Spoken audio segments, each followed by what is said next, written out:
Hello everyone. In this video we will discuss about classical thermodynamics. इसके पिछले video में हमने डिस्कस किया था यूनिट कन्वर्जन और कुछ इंपॉर्टेंट रूल्स जो हमें न्यूमेरिकल सॉल्व करने में हेल्प करते हैं। इस पर्टिकुलर वीडियो में हम डिस्कस करेंगे क्लासिकल थर्मोडायनेमिक्स में जो थर्मोडायनेमिक्स के लॉ होते हैं, जो डिफरेंट थर्मोडायनेमिक पैरामीटर्स होते हैं। So let's start the video. सबसे पहले हम इसमें पढ़ते हैं थर्मोडायनेमिक स्क्वायर, जिसको हम मैक्सवेल स्क्वायर भी कहते हैं।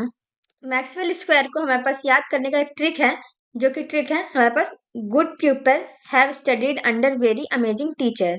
यहाँ पर गुड हमारे पास गिव्स फ्री एनर्जी को रिप्रेजेंट कर रहा है, पीपल हमारा प्रेशर को रिप्रेजेंट कर रहे हैं, हैव हमारा एच एच से एंथैल्पी रिप्रेजेंट हो रहा है, S studied studied means S से एंट्रोपी को रिप्रेजेंट कर रहे हैं, अंडर अंडर से यू से हम रिप्रेजेंट कर रहे हैं इंटरनल एनर्जी को, देन वेरी मीन्स वी से रिप्रेजेंट कर रहे हैं वॉल्यूम को, then amazing amazing means A से हम रिप्रेजेंट कर रहे हैं helm holds energy, then teacher teacher means T से हम रिप्रेजेंट कर रहे हैं टेम्परेचर। सो ये हमारे पास ट्रिक है थर्मोडायनेमिक स्क्वायर को याद रखने का। अब हमको ये देखना कि हम इस स्क्वायर को यूज करके हम कैसे मैक्सवेल इक्वेशंस कैलकुलेट करते हैं। हम जो ये इक्वेशन कैलकुलेट करते हैं, ये हम कैलकुलेट करते हैं गिब्स फ्री एनर्जी का, एंथैल्पी का, इंटरनल एनर्जी का और हेल्महोल्ट्ज एनर्जी का। सबसे पहला इक्वेशन है dg is equals to minus S D T plus V D P. इसे हम कैलकुलेट कैसे करते हैं, जो सेंटर पे लिखा हुआ है साइड के, उससे हम लिखते हैं लेफ्ट साइड पे dg is equals to, then हम लिखते हैं यहाँ पर हमारे पास जी के एडजेसेंट पोजीशन पे हमारे पास पी है एंड टी है, मीन्स हम लिखेंगे यहाँ पर then D P and D T. अब जब हम पी से डायगोनल पे जाएंगे तो हमें दूसरा थर्मोडायनेमिक पैरामीटर मिलता है वी, इसलिए हम डीपी का जो कॉफिशिएंट है वहां पर हम लिखते हैं वी, और डी से जब हम डायगोनली जाएंगे तो हमें मिलता है एस, इसलिए हम डी के कॉफिशिएंट में हम लिखते हैं एस। देन हम ये देखते हैं एरो का पोजीशन, थर्मोडायनेमिक पैरामीटर जो कॉफिशिएंट के प्लेस में लिखा है और वो एरो के हेड पोजीशन पे है, तो हमारा जो साइन आएगा वो आएगा पॉजिटिव। और अगर हमारा कॉफिशिएंट एरो के टेल पोजीशन पे है तो हम साइन लगाएंगे निगेटिव। फॉर एग्जाम्पल जैसे कि हमारे पास डीजी था और हमारे पास एस डी टी, एस हमारे पास एरो के टेल पोजीशन पे था, इसलिए हमने यहाँ पे साइन लगाया माइनस। और देन हमारे पास जो वॉल्यूम टर्म था, वॉल्यूम हमारा एरो के हेड पोजीशन पे था, इसलिए हम इस पे पॉजिटिव साइन लगा रहे हैं। सिमिलरली जब हम सेकेंड इक्वेशन लिखते हैं डी एच मीन्स एंथैल्पी का, सो एंथैल्पी के एडजेसेंट पोजीशन पे हमारे पास एस और P, so D H is equal, सबसे पहले हम लिख लेंगे D S and D P. अब हम देखेंगे डायगोनली जाएंगे तो क्या हमारे पास वैल्यू मिल रही है। अगर हम एस के डायगोनली जाएंगे तो हमें टर्म मिल रहा है टेम्परेचर का, सो हम डी एस का कॉफिशिएंट लिखेंगे टेम्परेचर। और अगर हम पी के डायगोनल में जाएंगे तो हमें टर्म मिल रहा है वॉल्यूम, सो हम डीपी का कॉफिशिएंट लिखेंगे वॉल्यूम। अब हमें इसका साइन पता करना है, तो अब हम कॉफिशिएंट देखेंगे टेम्परेचर, टेम्परेचर हमारा एरो के हेड में है, तो हमारा टेम्परेचर का इस टीडीएस का जो साइन है वो आएगा पॉजिटिव। देन हम वी देखेंगे, वी भी हमारा एरो के हेड में है, तो हमारे पास वी डी पी का भी साइन आएगा पॉजिटिव। इस तरीके से हमने इक्वेशन लिखा सेकेंड मैक्सवेल इक्वेशन। देन हम थर्ड कैलकुलेट करेंगे मैक्सवेल इक्वेशन, तो हमारे पास वैल्यू आएगा D A is equals to, जैसे कि ए है, ए के एडिशन पोजीशन पे हमारे पास वी एंड टी है, सबसे पहले हम D V and D T लिख लेते हैं। देन हम वी के डायगोनल में जाएंगे तो हमें मिलेगा पी, तो पी डी वी हो जाएगा, और टी डी टी के डायगोनल में जाएंगे तो हमें मिलेगा एस, तो हमारी जगह एस डी टी। देन हम साइन के लिए देखेंगे, तो साइन में क्या है, हमारे पास जो पी है, पी हमारा टेल पोजीशन पे है एरो के, इसलिए हमारे पास आएगा sign negative minus P D V. और एस भी हमारे पास एरो के टेल में है, तो हमारे पास साइन आएगा नेगेटिव, तो हमारे पास डी ए का मैक्सवेल इक्वेशन मिल गया minus P D V minus S D T. इस तरीके से हम फोर्थ मैक्सवेल इक्वेशन में कैलकुलेट कर लेंगे। देन हमारे पास थर्मोडायनेमिक इक्वेशन ऑफ स्टेट, हमारे पास दो थर्मोडायनेमिक इक्वेशन ऑफ स्टेट होते हैं, जिसमें कि पहला है हमारे पास delta U by delta V at constant temperature is equal to T dp/dt at constant volume minus p। हमें देन हमारे पास सेकेंड थर्मोडाइनमिक इक्वेशन है, delta H by delta P at constant temperature is equal to minus T delta V by delta T at constant P plus V. हम इसको याद हम कैसे रख सकते हैं कि हमें पता है ना कि U क्या होता है, U हमारा होता है हीट एट कांस्टेंट वॉल्यूम, और हमारे पास एंथैल्पी क्या होता है, हीट एट कांस्टेंट प्रेशर। सो हमको जस्ट हमें सब्स्टिट्यूट करना है इंटरनल एनर्जी को H से, और जहां पर V या P है उससे हम सब्स्टिट्यूट करेंगे P से। V को हम P से सब्स्टिट्यूट करेंगे, U को हम H से सब्स्टिट्यूट करेंगे। सो अब हम देख सकते हैं यहाँ पर delta U by delta V at constant temperature था, तो यू को हम चेंज कर देंगे एच से, तो डेल्टा एच हो जाएगा, और वी को चेंज कर देंगे पी से, तो delta H by delta P at constant temperature आ गया। देन हमारा क्या है, देन नेक्स्ट है टेम्परेचर, तो टेम्परेचर हमारे पास एच टी लिखा है। Then delta V by delta T at constant volume है, तो हमने पहले बताया था पी को वी सब्स्टिट्यूट करेंगे, और यहाँ पर वी को पी सब्स्टिट्यूट कर दिया। देन यहाँ पर भी हमारे पास माइनस पी है, तो हम इसको सब्स्टिट्यूट कर देंगे वी से, और जस्ट हमारा जो साइन है वो रिवर्स हो जाएगा, जो हमारा टर्म पॉजिटिव था वो निगेटिव हो जाएगा, और जो निगेटिव टर्म था वो पॉजिटिव हो जाएगा। इस तरीके से हम थर्मोडायनेमिक इक्वेशन ऑफ स्टेट को याद कर सकते हैं। अब हम थर्मोडायनेमिक्स के लॉस देखेंगे। सबसे पहला लॉ है जीरोथ लॉ। जीरोथ लॉ हमें क्या कहता है कि अगर कोई भी सिस्टम है, फॉर एग्जाम्पल हमारे पास ये है सिस्टम ए, और ये हमारा दोनों अटैच है, तो हमारा जो टेम्परेचर सिस्टम ए का होगा सेम टेम्परेचर बी का भी हो जाएगा, कुछ देर में बैलेंस हो जाएगा। देन अगर हमारे पास जो सिस्टम बी है वो हमारा जुड़ा हुआ है कोई भी सिस्टम सी से, सो इस तरीके से एक टाइम के बाद हमारा बी और सी भी इक्विलिब्रियम में आ जाएंगे और दोनों का टेम्परेचर सेम हो जाएगा।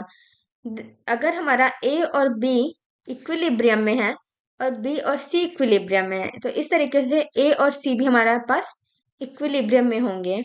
मीन्स जो टेम्परेचर हमारा सिस्टम ए का होगा वही टेम्परेचर हमारा सिस्टम सी का होगा।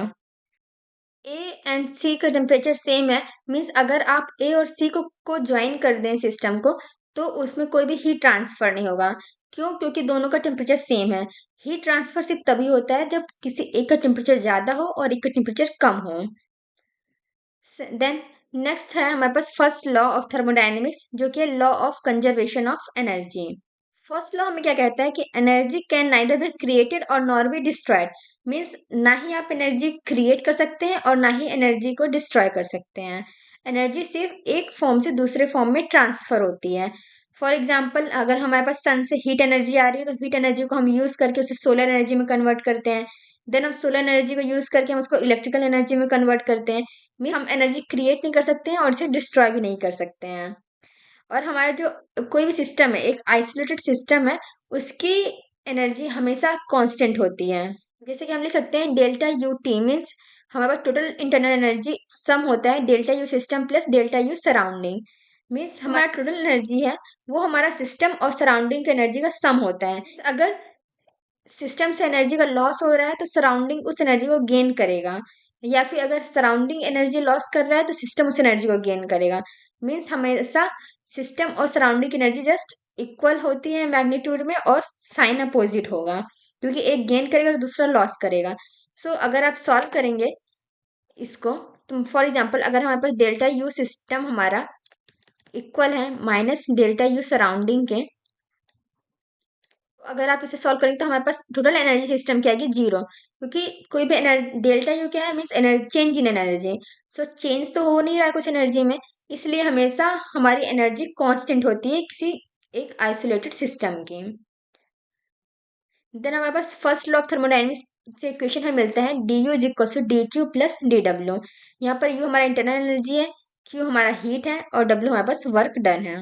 मीन्स हम कह सकते हैं कि हम ऐसा कोई भी सिस्टम डिजाइन नहीं कर सकते हैं जो कि वर्क करे लेकिन वो कोई भी हीट कंज्यूम ना करे। मीन्स हमेशा कुछ ना कुछ हमारे सिस्टम में हीट जरूर होगी, तभी वो हमारे पास उसमें वर्क डन होगा। ये हमारा फर्स्ट लॉ ऑफ थर्मोडाइनमिक्स कहता है। देन हमारे पास नेक्स्ट इक्वेशन है delta H equal to delta U plus P delta V. यहाँ पर एच हमारा एंथैल्पी है, यू हमारे पास इंटरनल एनर्जी है, पी प्रेशर है, और डेल्टा वी हमारे पास वॉल्यूम है।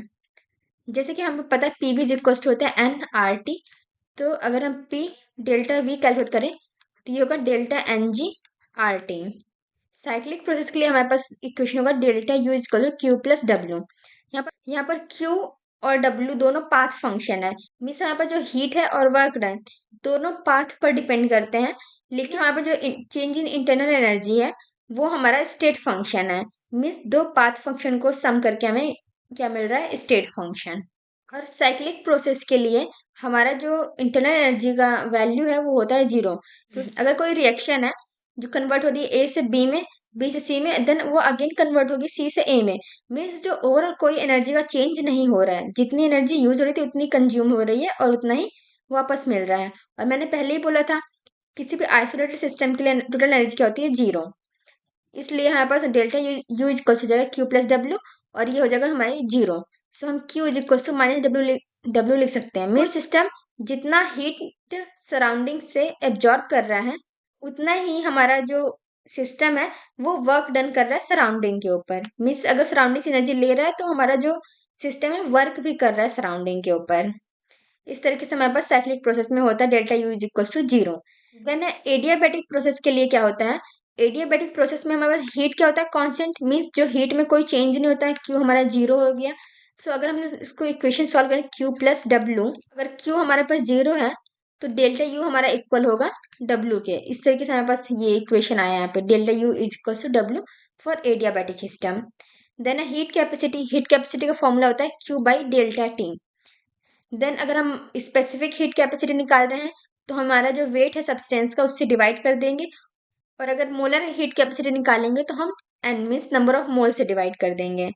देन हम heat capacity at constant volume लिख सकते हैं, differential of internal energy with respect to temperature at constant volume. Then similarly heat capacity at constant pressure का हमारे पास फॉर्मूला है del H by del T at constant pressure.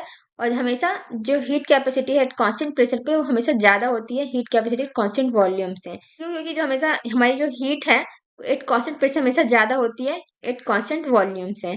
इसलिए अगर हमारे पास हीट ज़्यादा है तो हमारे पास हीट कैपेसिटी भी ज़्यादा होगी, क्योंकि हमारे पास हीट कैपेसिटी हीट का डायरेक्टली प्रोपोर्शनल होता है। देन हमारे पास रिलेशन है C P minus C V is equal to T del P by del T at constant volume and del V by del T at constant pressure, जो कि हमारे सभी गैसेस के लिए फॉलो होती है except ideal gas. Ideal gas के case में हमारे पास होता है C P minus C V is equal to N are.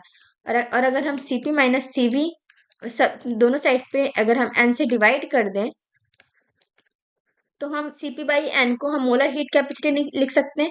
तो हम इससे रिप्रेजेंट कर सकते हैं C P M minus C V M equals to are.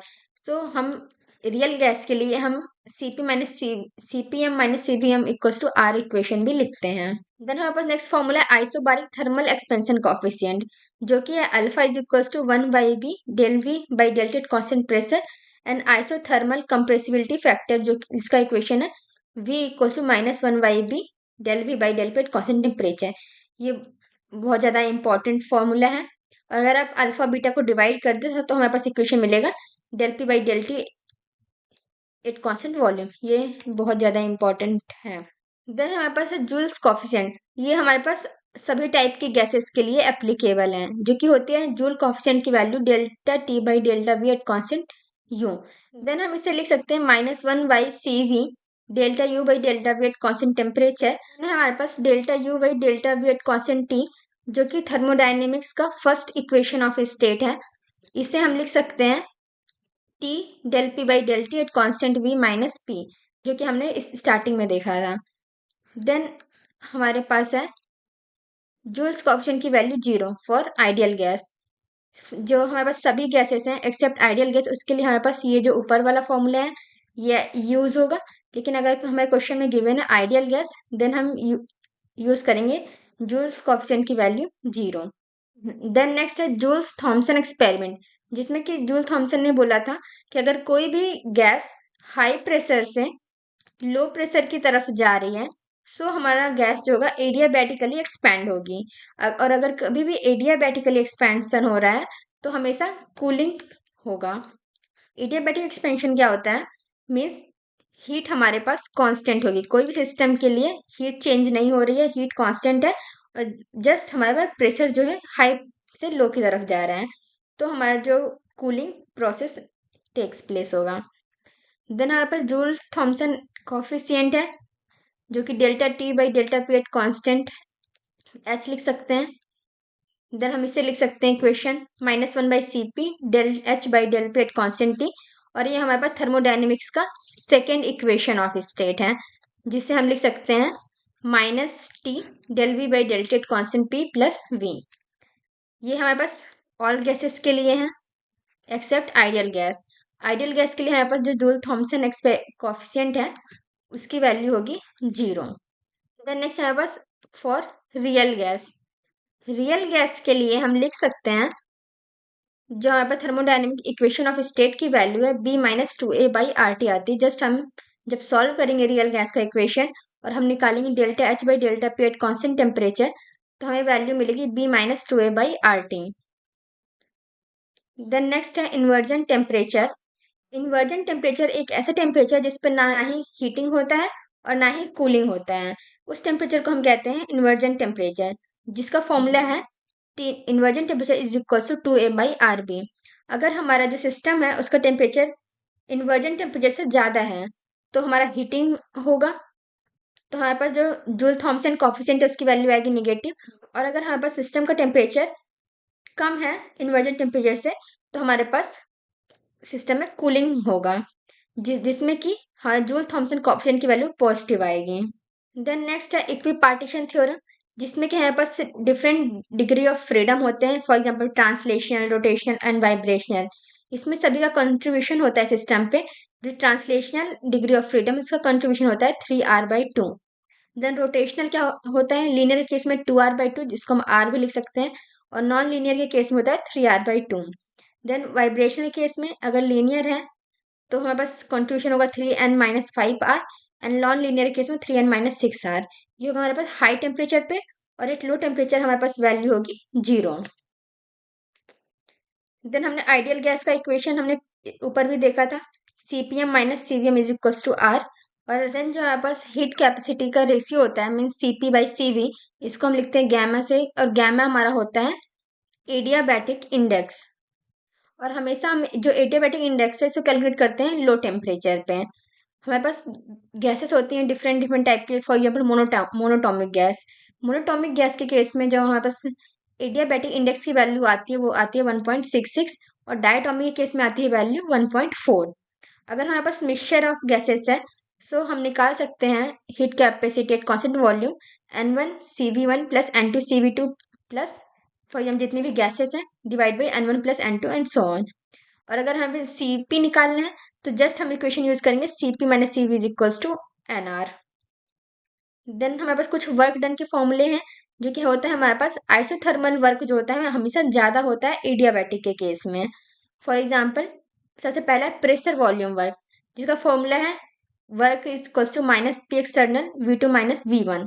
अगर हमारे पास जो वर्क की वैल्यू निगेटिव आ रही है या फिर Q की वैल्यू मीन्स हीट की वैल्यू पॉजिटिव आ रही है तो हमेशा एक्सपेंशन होगा, और अगर वर्क की वैल्यू पॉजिटिव आ रही है और हीट की निगेटिव तो हमारे पास कंप्रेशन होगा।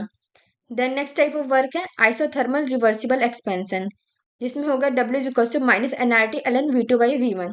V1 मीन्स जो इनिशियल सिस्टम था और V2 मीन्स जो फाइनल सिस्टम है वर्क होने के बाद।